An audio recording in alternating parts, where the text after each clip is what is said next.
Hello बच्चों, चलिए अब हम अपने प्रश्न को समझते हैं। हमें अभी कथन दिया गया है कि बसंतीकरण एक उपचार है जो पौधों को कृत्रिम रूप से दिया जाता है, और हमें कारण बताया गया है कि संपूर्ण पादप द्वारा बसंतीकरण ग्रहण किया जाता है।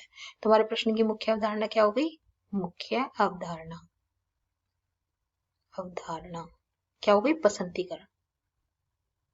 बसंतीकरण बसंतीकरण क्या होता है? देखिए, बसंतीकरण एक तरीके का कृत्रिम उपचार होता है जिसमें कि पौधों को बहुत कम तापमान पे रखा जाता है। क्या किया जाता है कि पौधों को बहुत कम तापमान पे रखा जाता है।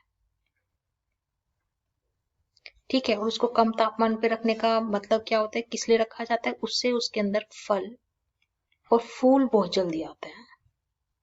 ठीक है, जल्दी आते हैं। अब जो हम ये कम तापमान का उपचार करते हैं, उसके लिए पौधे के जो बिल्कुल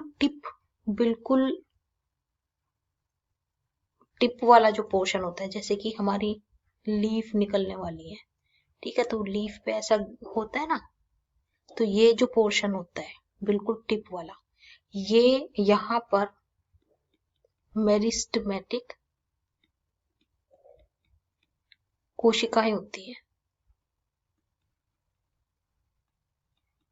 ये मेरिस्टेमेटिक कोशिकाएं कम तापमान में बहुत ज्यादा वृद्धि दिखाती हैं और उसकी वजह से बहुत जल्दी फल और फूल आते हैं। ये टिप हमारी पत्ती का भी हो सकता है, ये जड़ का भी हो सकता है। ठीक है ना? तो इतना तो हमको समझ में आ गया बसंतीकरण के बारे में। चलिए अब हम अपने अभिकथन और कारण के ऊपर चलते हैं और देखते हैं वो सही है या क्या है।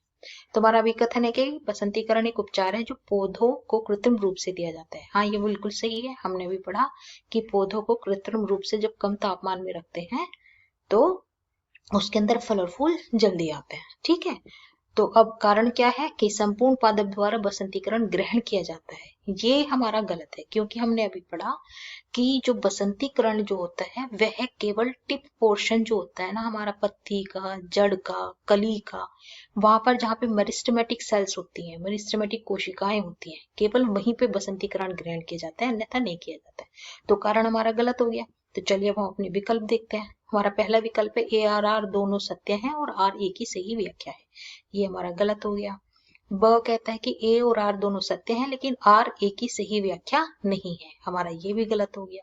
स कहता है कि ए सत्य है लेकिन आर असत्य है। हाँ, ये बिल्कुल सही है। द कहता है कि ए असत्य है लेकिन आर सत्य है। ये गलत है। और ई कहता है कि ए और आर दोनों असत्य है। हमारा ये विकल्प भी गलत है।